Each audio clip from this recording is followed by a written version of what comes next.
People always say, just hit the gym and stay consistent, but no one really talks about how two people can train the exact same way, exact same diet, and get completely different results. Like I've seen guys who barely lift but look like superheroes, and others who train like maniacs but struggle to put on muscle. It's kind of crazy how much technique, genetics, technique, and mm, even small details play a role. What's your take on that? Do you think most people are most people are training wrong, or are we just built differently from the start? The genetics. Well, it comes down to the saying that quality matters more than quantity. So, like, if you train 5 days a week or 6 days a week and you're not doing it right, then the guy who's training 3 days a week is definitely going to gain more than you. And genetics is also a factor, but how hard you work definitely matters. So, if you're training 3 times a week, and like for me, I train very less. I train 3 to 5 days a week. Like when I had time and when before I had all these exams and all, I used to train 3 or 5 days a week. And I gain much more muscle than most of my friends who train 6 days a week. And the reason for that is because you have to understand how training works and how you can train the best in the less time you have. So I have friends who train 6 times a week and they like train, what do you say, 2 hours each day they train. And because I have like very less time and I train like, I don't have like one specific muscle group for every day. And that is not like a optimal way to train, but the way I is I train everything almost every day. So I train like 3 days a week and I try to fit in everything. So it's very less rest in between sets and I just try to do as much as I can. So yeah, I think that's what matters more. You train properly rather than putting more days and more time. And it's all about diet. It's all about consistency. As long as you get everything right, you don't make any other mistakes, you'll be fine. Everyone says just be consistent, but is there a real cheat code on getting results faster, or is that just like another gym propaganda? So being consistent is actually, I think that's all you need to do because people keep consistently asking what to do, to do. They just expect a different answer every single time they ask you. And the real truth is just stay consistent and keep working hard.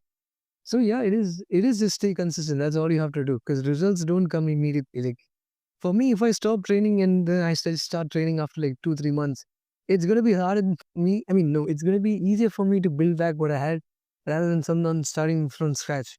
So if you're starting from scratch, all you have to do is stay consistent. Me, if I don't even train for like 2 3 days, I'm not gonna lose much of progress. But on starting from scratch, since you don't have much of a base, all you have to do is just stay consistent. Mm, Mm. consistency. Yep. What's the one thing about fitness or like going to the gym or training that people believe, but it's actually complete nonsense? Uh, Maybe it's the fear of getting injured in accidents. Because every single time you tell someone about talk to someone about training, the first thing that comes to their mind is getting injured or something going wrong. And people have to understand that getting injured is like a very rare thing. Like as long as you're not training wrong and you're not doing something you don't know, you're gonna get injured.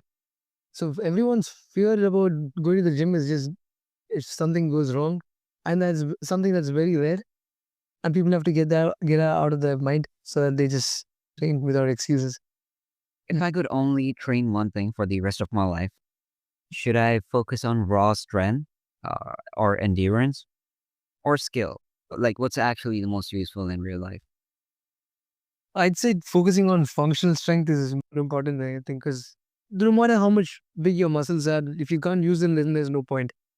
And that's what I understood because I started training at 11 and I focused more on calisthenics and bodybuilding. So I neglected functional strength for like most of my training journey. And then I used to do track before. So once I started doing bodybuilding, I lost that ability to run fast too. Because my body was becoming more stiff. I neglected functional training. So that was my biggest regret.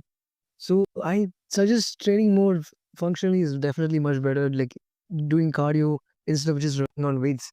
Always do bodyweight exercises instead of just completely relying on machines and dumbbells. Oh yeah. A lot of people just start working out for looks. but then suddenly something changes.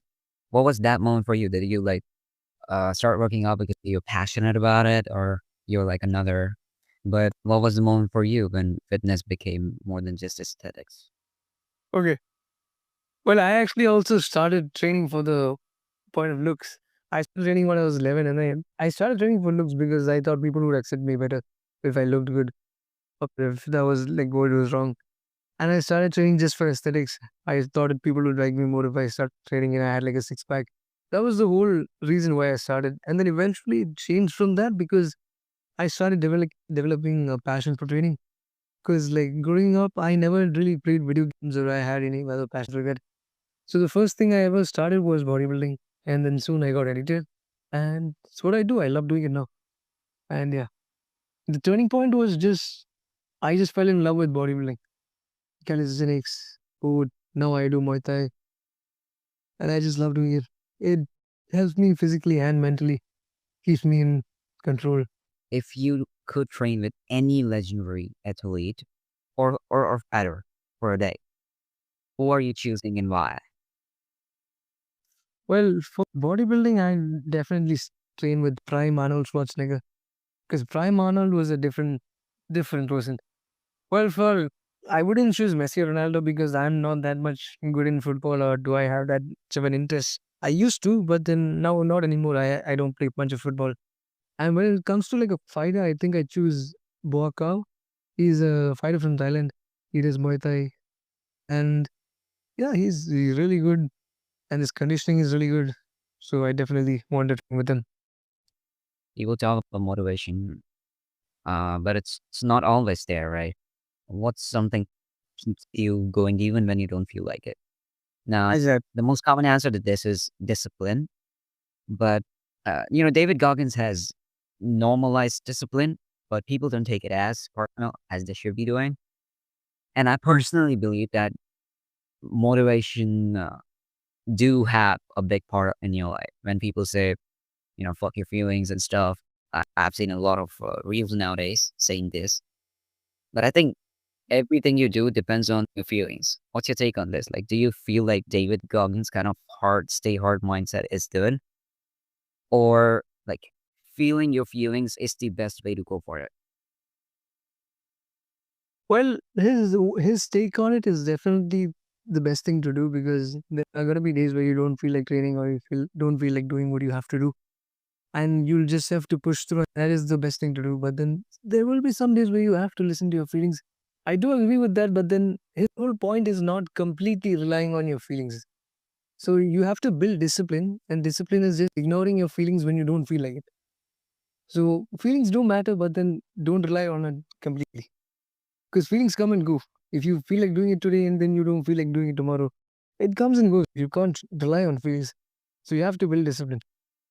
Yeah, there's this whole Goggins mindset thing where people think you have to suffer every single day, push through, push through insane pain, and basically hate life to get stronger. And I get Mhm. it, like discipline is the key, but I feel like some people take it too far. Like, if you're dying on mile 20 of a run, maybe your body is trying to tell you something. Uh, like personally, I think there's a balance between pushing hard and actually being smart about your training. What's your take? Like, do you think that extreme no excuses mindset is necessary? Or is there a better way to approach fitness and growth? Well, with that level of training that hard, like suffering builds character. So if you train like that hard, there is a level of mental toughness that it builds. So like how David Goggins would still run if his feet was broken or he had whatever issue with this guy. I don't remember the name of it, but then he has like a lot of issues with his feet and stuff like that. How he would keep pushing that really helps develop your mental toughness. But then in the long run, it has like a major effect on your body. So that's not the smart thing to do, but then it does build mental toughness. And sometimes, when you're that motivated and that disciplined, you'll forget about what it does to your body. And like for me personally, like I do this thing where I condition my knuckles and I used to do like push ups on rocks. I used to do like crazy stuff.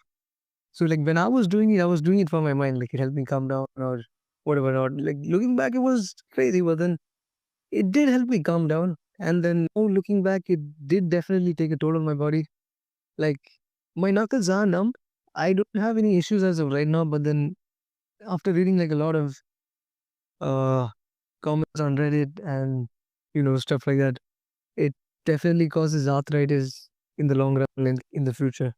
So I think I kind of regret it, but would I do it again? Sure, I think I'd do it again because it's something that helps me, and I just love training. So yeah. Yeah, you're passionate about it. Mm. When you have passion, you'll just forget what it does to your body. What's the most interesting fact you've heard about fitness that blew your mind? I think it's something like the humans are just trying to lift a car if they wanted to, something like that. Like if you are in such a state of pressure or stress or something, like humans have the strength to reach the car. So Eddie Hall, the world's strongest man, he lifted 500 kilos off the ground.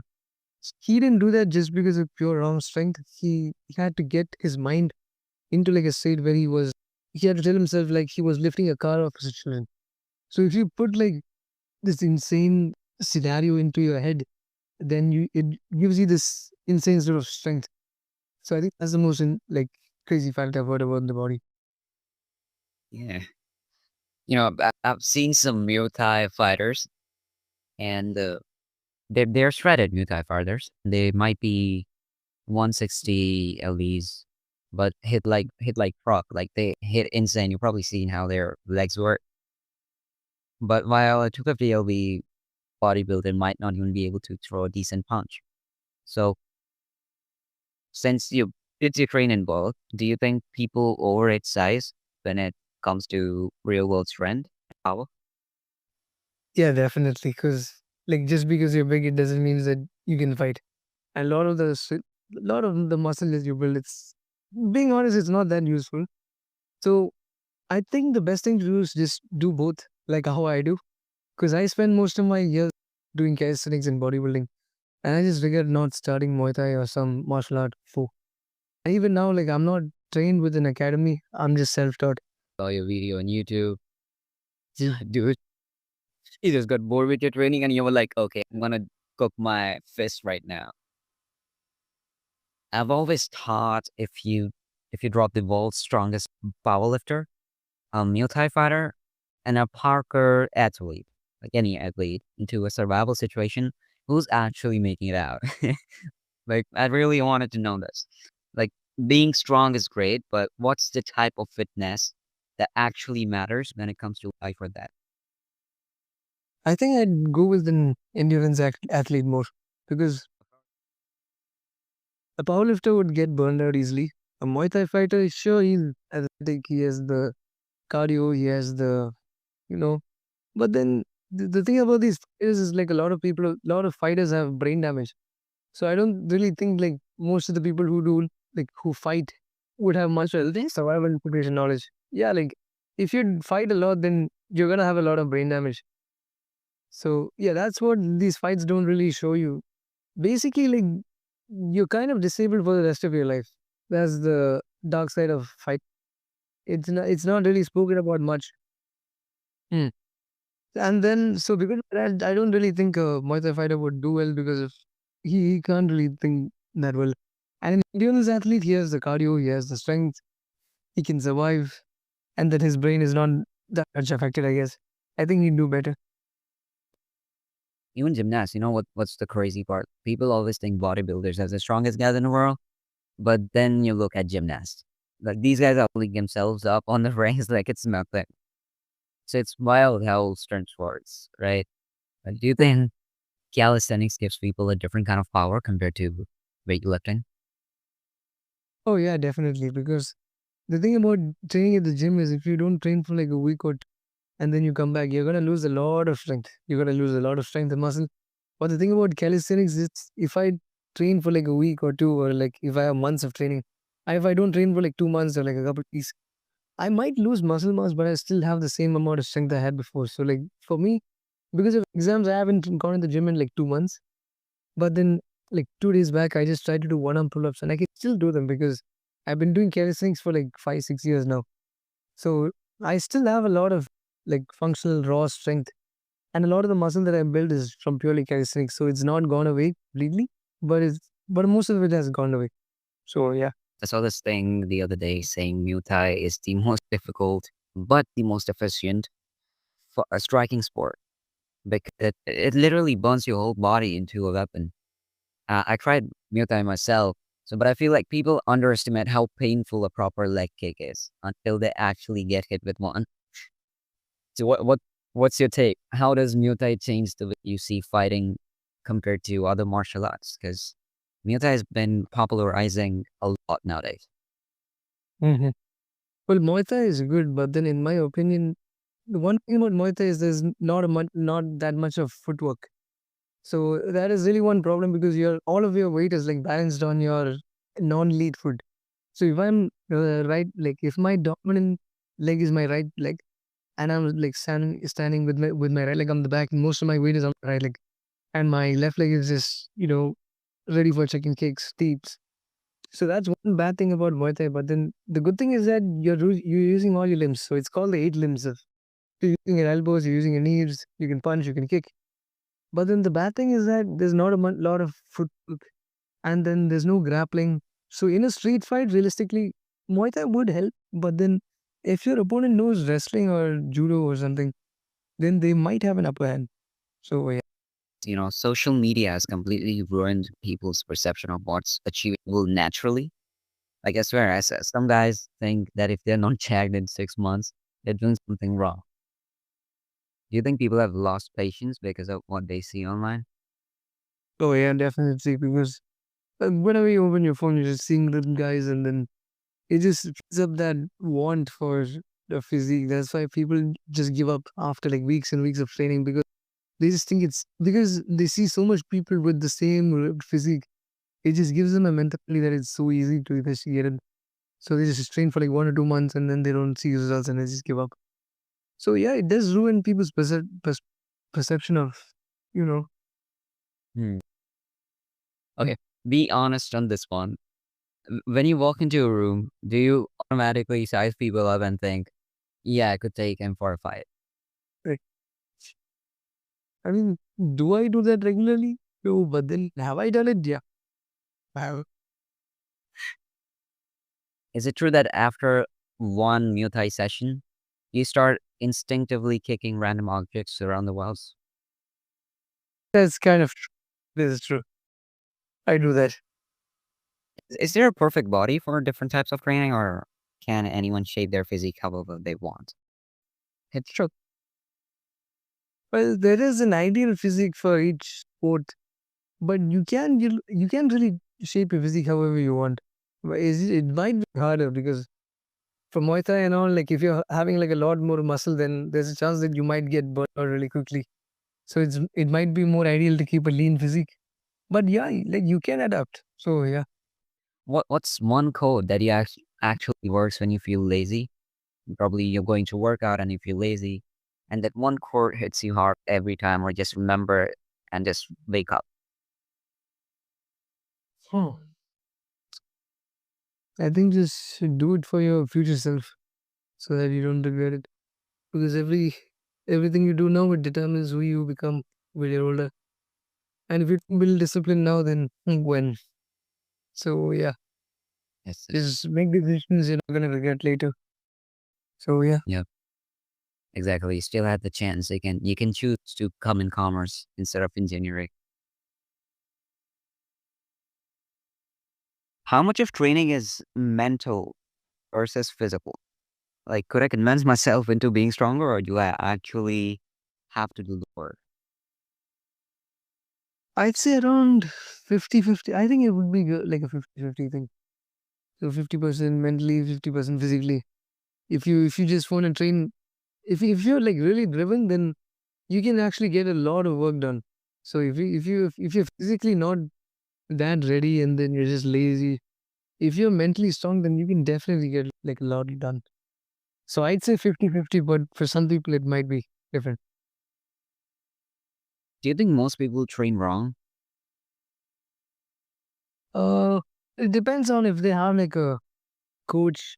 If they have a coach, then definitely they're doing it right. But if you're self-taught, then like me, I'm definitely doing it wrong. I mean, I know it's because I have like a lot of issues like with ligaments and my shoulders are worn out.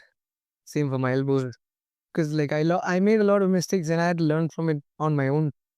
So I think I've made like enough mistakes to say that you're definitely doing it wrong. Do you recommend like people to get a personal trainer, or do you think they can do it on your own, learn better, and they do it solo? Looking back, I think getting a personal trainer was definitely the better thing to do because you can save yourself from years of shoulder pain or elbow pain, you know. So it's definitely better to get like someone who knows what they're doing instead of like just making all the mistakes and then like now you know what to do, but then First, that makes your shoulders like after 1 or 2 years of wrong posture training, does it pain? well, it's like it's worn out. It's not that good as it was when you started. It's like a like we did a lot, and then eventually it gets still usable, but it's not as good as it was. There's sound in the wheels and stuff like that. And when I rotate my shoulders, I can hear like the sound of you know is yeah. Carrying just repetitive movements again and again. So it like really has a toll on your joints. And then I made like a lot of mistakes. I've gotten injured. I did learn Some from, mistakes you can note here for people.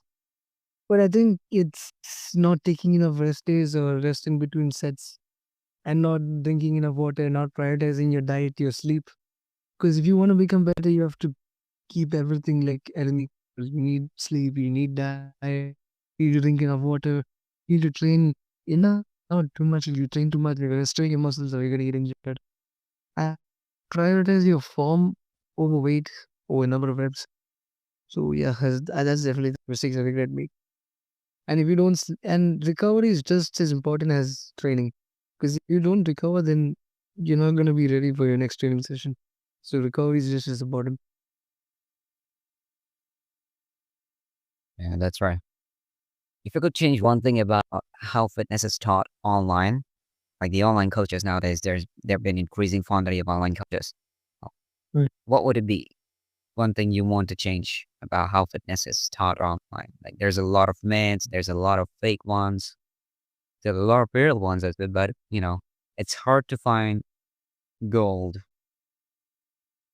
I think and we just stop advertising supplements and steroids and stuff like that.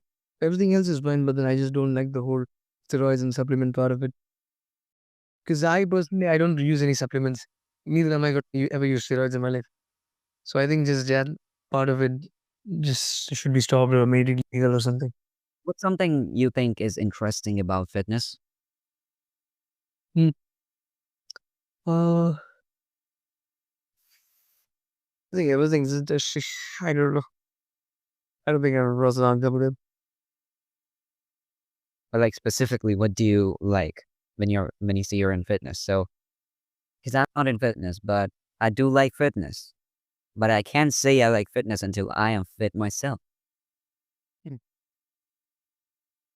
I think it's the impact it has on you mentally. It's it's really unbelievable because people underestimated how much it helped, and it's like it's really good for your mental health, just as it is for your physical health. I think it's just good when you don't feel like it. Even if you don't feel like it, just keep pushing and don't rely on feelings because uh, feelings will keep you where you are. They will help you get forward. Sometimes you have to forget your feelings. You have to keep doing what you have to do. Even when you don't feel like it. So yeah, work. Yeah, David Goggins hard. Are you planning to like create a community of fitness enthusiasts, of like non-fitness enthusiasts? Maybe in the future, like when I have more time or if I have my stuff figured out, I might. There's this aesthetic body. Have you seen the trend of aesthetics body? This is so easy, but it is also a bit of bodybuilder type. It's just that perfect mix of wide shoulders, big chest, and small waist. Yeah, exactly. Is that possible? Yeah, that's mostly what I try to maintain. So like I just do a mix of bodybuilding and Muay Thai, and mostly calisthenics. As of right now, I do is calisthenics. I haven't lifted weight in quite some time. So I'm just trying to maintain that V-shaped physique. So yeah. V-taper is it called, right?